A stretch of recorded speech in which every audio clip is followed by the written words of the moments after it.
My remarks today are the fourth set of remarks in a series of China speeches that I asked National Security Advisor Robert O'Brien, FBI Director Chris Wray, and the Attorney General Barr to deliver alongside me. We had a very clear purpose, a real mission, was to explain the different facets of America's relationship with China.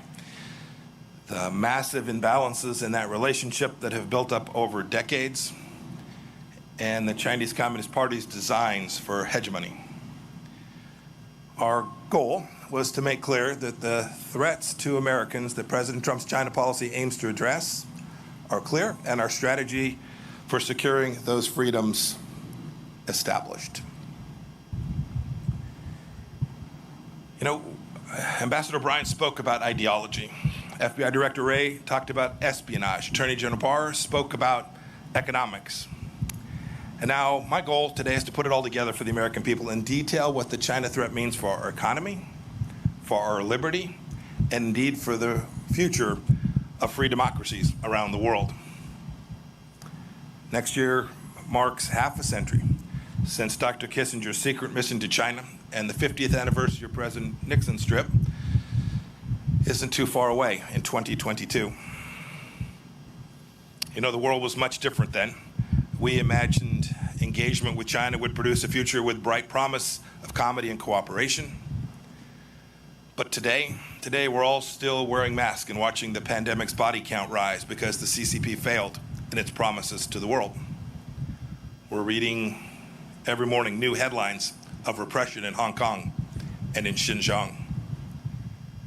We're seeing staggering statistics of Chinese trade abuses that cost American jobs and strike enormous blows to the economies all across America, including here in Southern California. And we're watching a Chinese military that grows stronger and stronger and indeed more menacing. I'll echo the questions ringing in the hearts and minds of Americans from here in California to my home state of Kansas and beyond. What do the American people have to show now, 50 years on, from engagement with China? Did the theories of our leaders that proposed Chinese evolution towards freedom and democracy prove to be true? Is this China's definition of a win-win situation? And indeed, centrally, from Secretary of State's perspective, is America safer? Do we have a greater likelihood of peace for ourselves and peace for the generations which will follow us? Look, we have to admit a hard truth. We must admit a hard truth that should guide us in the years and decades to come. That if we want to have a free 21st century and not the Chinese century of which Xi Jinping dreams, the old paradigm of blind engagement with China simply won't get it done. We must not continue it, and we must not return to it. As President Trump has made very clear, we need a strategy that protects the American economy and indeed our way of life. The free world must triumph over this new tyranny. Now, before I seem too eager to tear down President Nixon's legacy, I want to be clear that he did what he believed was best for the American people at the time, and he may well have been right. He was a brilliant student of China, a fierce Cold Warrior, and a tremendous admirer of the Chinese people, just as I think we all are. He deserves enormous credit for realizing that China was too important to be ignored, even when the nation was weakened because of its own self-inflicted communist brutality. In 1967, in a very famous Foreign Affairs article, Nixon explained his future strategy. Here's what he said. He said, taking the long view, we simply cannot afford to leave China forever outside of the family of nations. The world cannot be safe until China changes. Thus, our aim, to the extent we can, we must influence events. Our goal should be to induce change. And I think that's the key phrase from the entire article, to induce change. So with that historic trip to Beijing, President Nixon kicked off our engagement strategy. He nobly sought a freer and safer world, and he hoped that the Chinese Communist Party would return that commitment. As time went on, American policymakers increasingly presumed that as China became more prosperous, it would open up. It would become freer at home and indeed present less of a threat abroad. It'd be friendlier. It all seemed, I am sure, so inevitable. But that age of inevitability is over. The kind of engagement we've been pursuing has not brought the kind of change inside of China that President Nixon had hoped to induce. The truth is that our policies and those of other free nations resurrected China's failing economy only to see Beijing bite the international hands that were feeding it. We opened our arms to Chinese citizens only to see the Chinese Communist Party exploit our free and open society. China sent propagandists into our press conferences, our research centers, our high schools, our colleges, and even into our PTA meetings. We marginalized our friends in Taiwan, which later blossomed into a vigorous democracy. We gave the Chinese Communist Party and the regime itself special economic treatment, only to see the CCP insist on silence over its human rights abuses as the price of admission for Western companies entering China. Ambassador Bryan ticked off a few examples just the other day. Marriott, American Airlines, Delta, United all removed references to Taiwan from their corporate websites so as not to anger Beijing. And Hollywood, not too far from here, the epicenter of American creative freedom and self-appointed arbiters of social justice, self-censors even the most mildly unfavorable reference to China. This corporate acquiescence to the CCP happens all over the world too. And how has this corporate fealty worked? Is its flattery rewarded? I'll give you a quote from the speech that General Barr gave, Attorney General Barr. In a speech last week, he said that the ultimate ambition of China's rulers isn't to trade with the United States, it is to raid the United States. China ripped off our prized intellectual property and trade secrets, causing millions of jobs all across America. It sucked supply chains away from America and then added a widget made of slave labor. It made the world's key waterways less safe for international commerce. President Nixon once said he feared he had created a Frankenstein by opening the world to the CCP. And here we are. Now, people of good faith can debate why free nations allowed these bad things to happen for all these years. Perhaps we were naive about China's virulent strain of communism, or triumphalists after our victory in the Cold War, or cravenly capitalist, or hoodwinked by Beijing's talk of a peaceful rise. Whatever the reason, today China is increasingly authoritarian at home and more aggressive in its hostility to freedom everywhere else. And President Trump has said enough. I don't think many people on either side of the aisle dispute the facts that I've laid out today. But even now, some are insisting that we preserve the model of dialogue for dialogue's sake. Now, to be clear, we'll keep on talking, but the conversations are different these days. I traveled to Honolulu now just a few weeks back to meet with Yang Jisheng. It was the same old story, plenty of words, but literally no offer to change any of the behaviors. Yang's promises, like so many the CCP made before him, were empty. His expectations, I surmise, were that I'd cave to their demands, because frankly, this is what too many prior administrations have done. I didn't, and President Trump will not either. As Ambassador Bryan explained so well, we have to keep in mind that the CCP regime is a Marxist-Leninist regime. General Secretary Xi Jinping is a true believer in a bankrupt totalitarian ideology. It's this ideology that informs his decades-long desire for global hegemony of Chinese communism. America can no longer ignore the fundamental political and ideological differences between our countries, just as the CCP has never ignored them. My experience in the House Intelligence Committee, and then as director of the Central Intelligence Agency, and my now 2+ years as America's Secretary of State have led me to this central understanding that the only way to truly change communist China is to act not on the basis of what Chinese leaders say, but how they behave. And you can see American policy responding to this conclusion. President Reagan said that he dealt with the Soviet Union on the basis of trust but verify. When it comes to the CCP, I say we must distrust and verify. We the freedom-loving nations of the world must induce China to change, just as President Nixon wanted. We must induce China to change in more creative and assertive ways because Beijing's actions threaten our people and our prosperity. We must start by changing how our people and our partners perceive the Chinese Communist Party. We have to tell the truth. We can't treat this incarnation of China as a normal country just like any other. We know that trading with China is not like trading with a normal law-abiding nation. Beijing threatens international agreements treats international agreements as suggestions, as conduits for global dominance.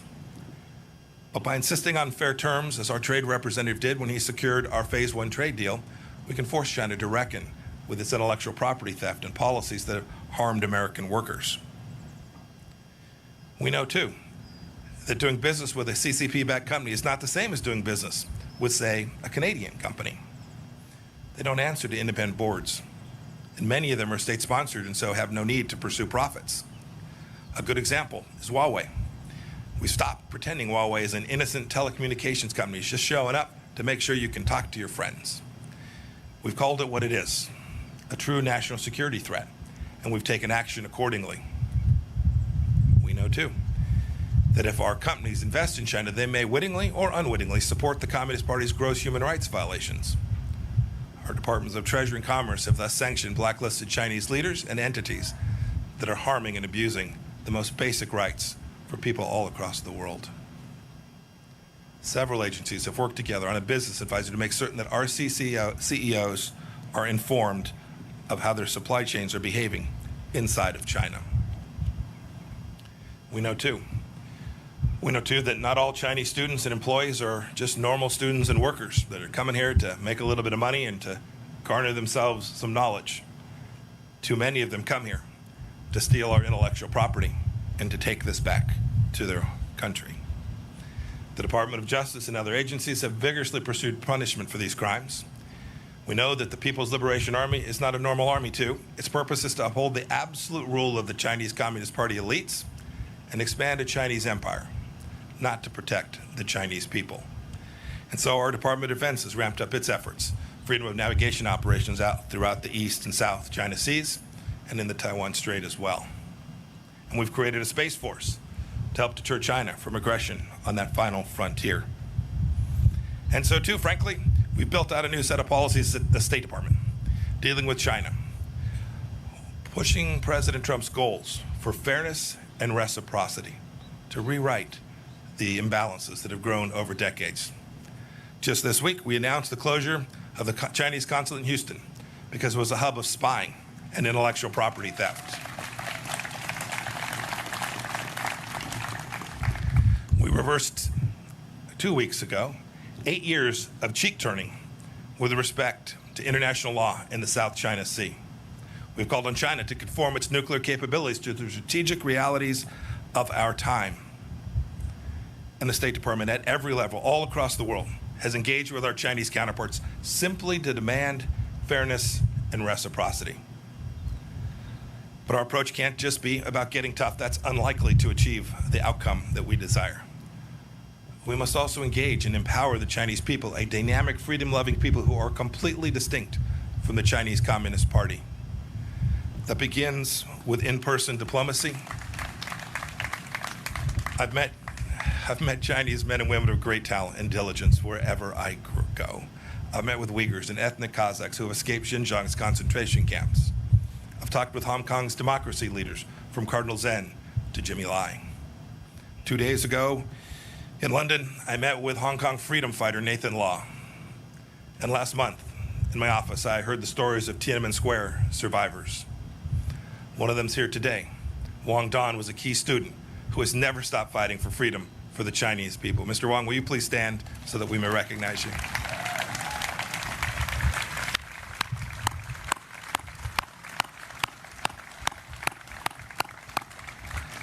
Also with us today is the father of the Chinese democracy movement, Wei Jinsheng. He spent decades in Chinese labor camps for his advocacy. Mr. Wei, will you please stand?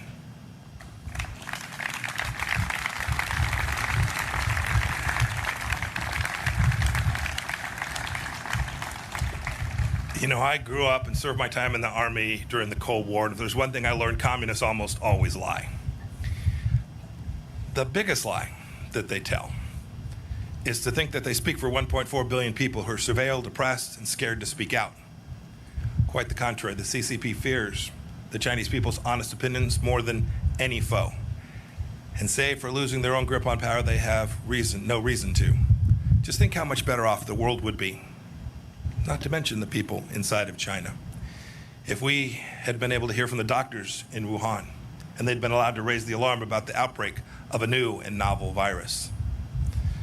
For too many decades, our leaders have ignored, downplayed the words of brave Chinese dissidents and warned us about the nature of the regime we're facing, and we can't ignore it any longer. They know as well as anyone that we can never go back to the status quo. But changing the CCP's behavior cannot be the mission of the Chinese people, and free nations have to work to defend freedom. It's the furthest thing from easy. But I have faith we can do it. I have faith because we've done it before. We know how this goes. I have faith because the CCP is repeating some of the same mistakes that the Soviet Union made. Alienating potential allies, breaking trust at home and abroad, rejecting property rights and predictable rule of law. I have faith. I have faith because of the awakening I see among other nations that know we can't go back to the past in the same way that we do here in America. I've heard this from Brussels to Sydney to Hanoi. And most of all, I have faith we can defend freedom because of the sweet appeal of freedom itself. Look at the Hong Kongers clamoring to emigrate abroad as the CCP tightens its grip on that proud city. They wave American flags. It's true. There are differences. Unlike the Soviet Union, China is deeply integrated into the global economy. But Beijing is more dependent on us than we are on them.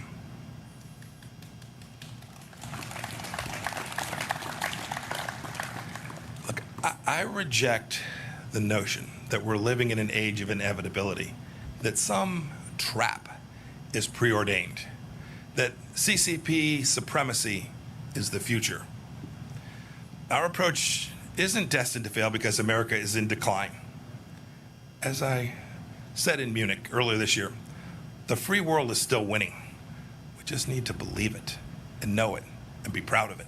People from all over the world still want to come to open societies. They come here to study. They come here to work. They come here to build a life for their families.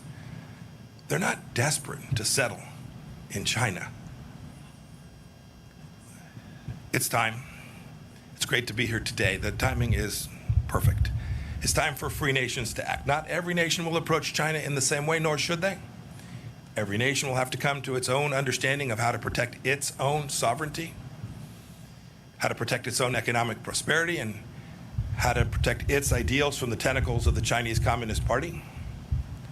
But I call on every leader of every nation to start by doing what America has done, to simply insist on reciprocity, to insist on transparency and accountability from the Chinese Communist Party. It's a cadre of rulers that are far from homogenous, and these simple and powerful standards will achieve a great deal.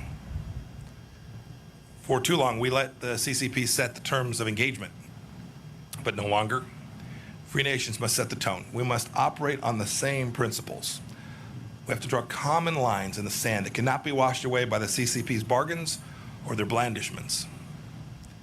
Indeed, this is what the United States did recently when we rejected China's unlawful claims in the South China Sea once and for all, as we have urged countries to become clean countries so that their citizens' private information doesn't end up in the hand of the Chinese Communist Party. We did it by setting standards. Now, it's true, it's difficult. It's difficult for some small countries. They fear being picked off. Some of them, for that reason, simply don't have the ability or the courage to stand with us for the moment. Indeed, we have a NATO ally of ours that hasn't stood up in the way that it needs to with respect to Hong Kong because they fear Beijing will restrict access to China's market. This is the kind of timidity that will lead to historic failure, and we can't repeat it. We cannot repeat the mistakes of these past years. The challenge of China demands exertion, energy from democracies, those in Europe, those in Africa, those in South America, and especially those in the Indo-Pacific region.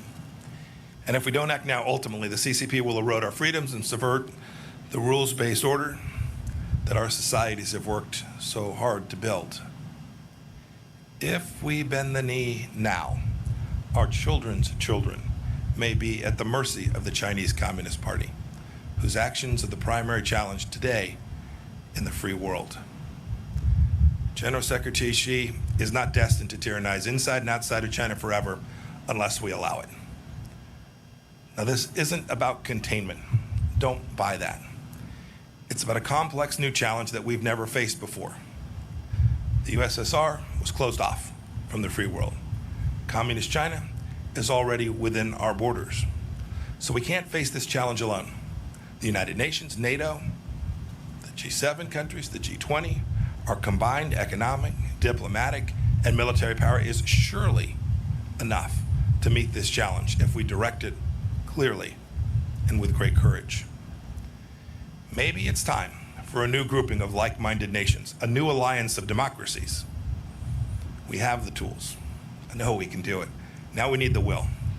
To quote scripture, I ask, is our spirit willing, but our flesh weak? If the free world doesn't change, Communist China will surely change us. There can't be a return to the past practices because they're comfortable or because they're convenient. Securing our freedoms from the Chinese Communist Party is the mission of our time, and America is perfectly positioned to lead it because our founding principles give us that opportunity. As I explained in Philadelphia last week, staring at Independence Hall, our nation was founded on the premise that all human beings possess certain rights that are unalienable, and it's our government's job to secure those rights. It is a simple and powerful truth. It's made us a beacon of freedom for people all around the world, including people inside of China. Indeed, Richard Nixon was right when he wrote in 1967 that the world cannot be safe until China changes. Now it's up to us to heed his words.